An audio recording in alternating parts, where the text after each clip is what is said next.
John, I'm in the dungeon for a very good reason. You see, the game Dungeons and Dragons is sweeping the country, and it's not just a game for kids. People of all ages play it, and with me is Tim Olsen, who works at the game's British importers, and he's here to unravel, for the uninitiated, some of its secrets. Now, Tim, there's an enormous game going on in the background, but tell me, what is this Dungeons and Dragons about? Well, basically, it's a role-playing game where they assume the characters as they play them, as if they were actually in a dungeon and playing and fighting monsters and creatures. Now, doesn't it stem from war games? In a sense, the actual company that brought the game out was originally a war games company, but it's grown from that, so that war games, I would say, is a very small part of it. It's more experience instead of war and killing. So it's better, it's more adventurous, more creative. More fun. Yeah. Oh, we've got something coming across the screen at the moment, a chariot. I don't know if you can see it. What are the names of the characters that are in these? Well, there's a lot of different names. That was a Knoll chariot. Yeah. And there's orcs and goblins, and then you get the regular mythological creatures, three-headed dogs. The regular mythology. Yeah, regular ones. Is it all based on mythology, in fact? Well, in a sense, a lot of the actual monsters in the game find their roots in mythology, Greek, Roman, everything like that. But a lot of them are just created from the players' minds. Yeah.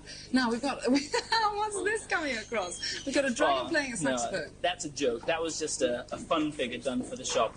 Yeah. Exactly what it is, just a saxophone playing. But you could, I mean, in the game, you could actually have a dinosaur who suddenly picked up a saxophone and started confusing everybody. Oh, sure, that's the whole point of the game is imagination. Yeah. So you create whatever you want. Now, let me talk to this group at the back. Gavin.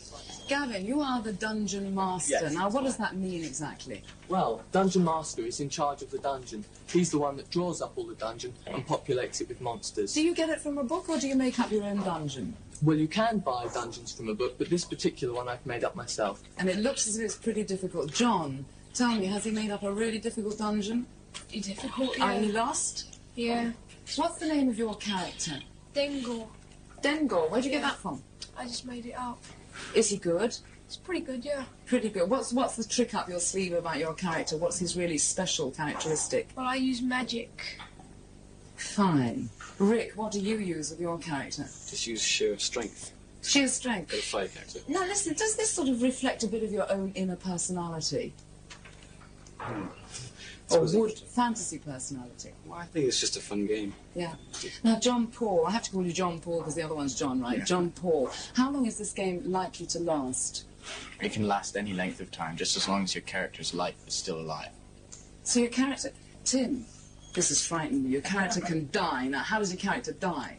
Well, if he comes up against a monster or a spell that kills him, see, each player has a certain number of hit points, which is allocated by dice. Yeah. If he should be killed by dragons such as this one, then his character would be taken out of the game, and then the player could roll up another character using the dice and come into the game at another point as a different character. Yeah. Now, this game has got a mass of books with it. Yeah. And I know I've got one here that says...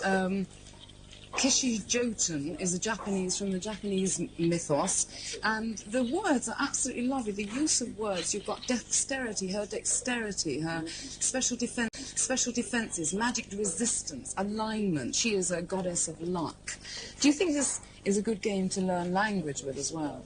Well, definitely. A lot of schools have been in touch with Games Workshop to ask if they can have the books for their schools as library books. As library books? As library books. They actually get them into the library and play them in school groups. Actually, I must say, my son, when he was interviewed for his school, he was asked did he play any war games, and he said yes, Dungeons and Dragons, and they said right, you're in, which is really very nice. Is it played all over the world? I'm not so sure. I think America and England are the two main groups of players. Yeah. We have a lot of French people who are playing. Belgians, it's growing. Yeah. Basically still an English-speaking game. And it's quite expensive, because a character like this lovely flying dragon, is that a flying dragon? Yeah, that's the Citadel Imperial dragon. And it costs quite a bit. Yeah, it's very much a collector's figure. It sounds really good. We're not going to let these people go away. Tim Olsen, thank you very, very much. And we're going to take a break now. Don't forget, if you'd like to ask Kenneth Williams, our special phoning guest this morning, a question, phone us now on 01404040401. And after the break, it's hula hoops and Johnny Notes.